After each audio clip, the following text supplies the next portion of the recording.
In the heart of a certain African town stood a proud secondary school, known for molding the minds of the young, but behind the chalkboards and lessons, evil has pitched its tents.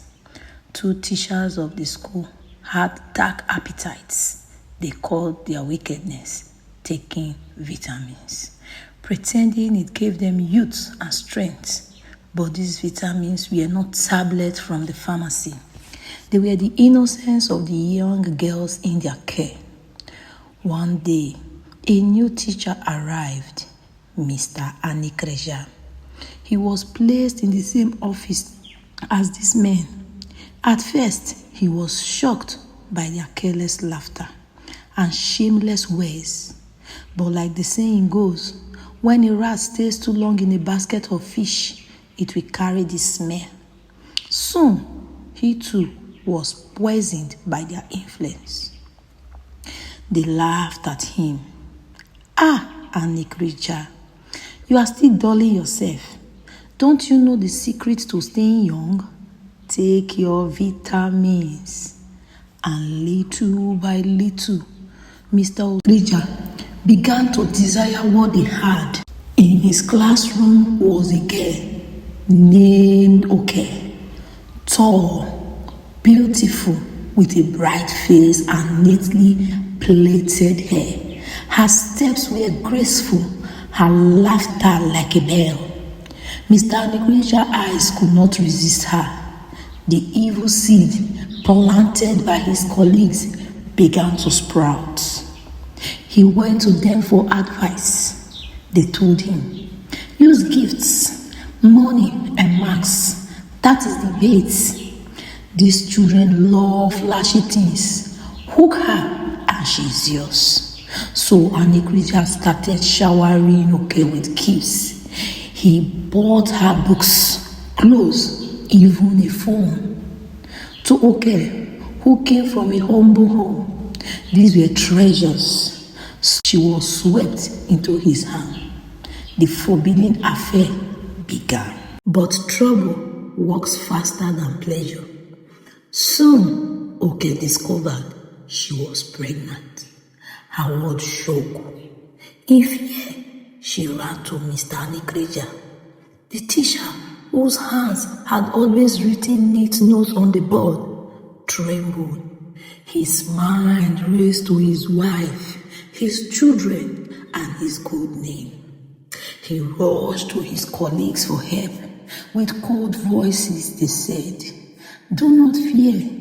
End it. We have a doctor who does it quickly and neatly, and nobody will know."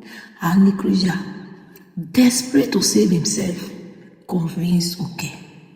At first, she refused, but shame whispered in her ears, "What will your parents say? What will your people say?" In tears, she agreed. They went to the secret doctor. But life is not a stone you throw away carelessly. Oke bled. She bled until her young spirit left her body. Anikreja's eyes opened. He screamed inside his heart, "What have I done?" He ran to his colleagues again. Their answer was dark as tea. "If dead is not buried, the living will not rest. Carry her. Let us hide her in the forest. Let us hide her in the forest." And so, in the midnight hour, under the gaze of silent trees, they buried Oke. No drum announced her death. No tears watered her grave. She vanished from the face of the earth. Days passed. Her parents searched.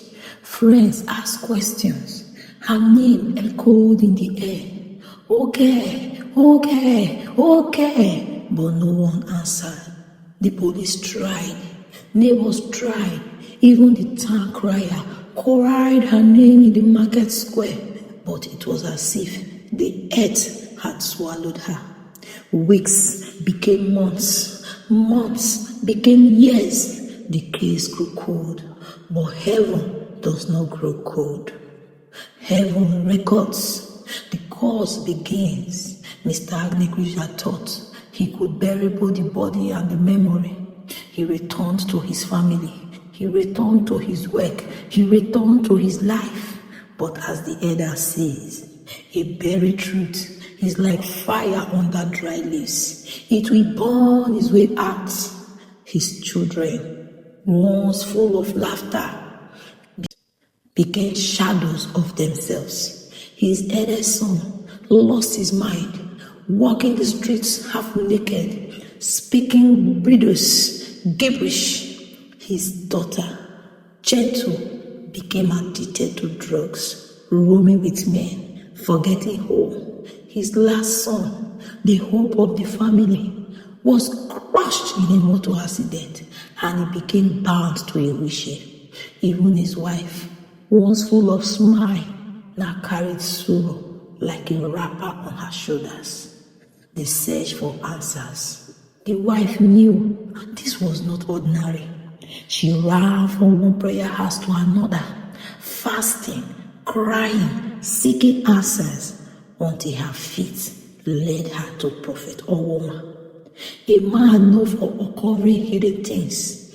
After prayers, the prophet looked at her and said, "Woman, the blood of the innocent is crying in your home. Go and ask your husband what he buried in darkness." She trembled. She went home and faced Agneguija. Agneguija was old, his body frail, his eyes sunken with guilt. He broke down and confessed everything. He told of the gifts, the seduction, the pregnancy, the abortion, the death, and the secret grave in the forest. His wife wailed, tearing her clothes, cursing the day he ever met those wicked colleagues. They returned to the prophets. Prophet Olma said, "The only path is truth. Go to Oken's mother, kneel before her, beg for her forgiveness. Until then, the curse will not lift."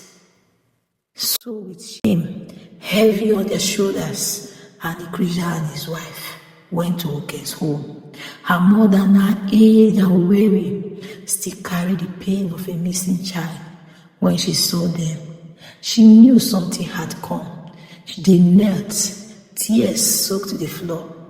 Agneguija, shaking, spoke the bitter truth. The old woman wailed, "My daughter, my only daughter, you buried her like a goat in the bush." The sky darkened and silence filled the room. When others say, "Do not eat your tomorrow today," they mean choices have consequences beyond the moment of pleasure. The teacher who should guide but mislead is like a shepherd who feeds his flock to the wolves. He brings curses upon his house. What is buried in secret will rise in public. Truth has long legs. It will always catch up with lies. Innocent blood is a voice that never dies. It speaks until justice answers. Children of the land, that is the story of the bitter vitamins. Guide your hearts, guide your choices, and remember, the shape of today is lighter than the course of tomorrow. Please, if you had gained anything from these lessons, like, share, and subscribe.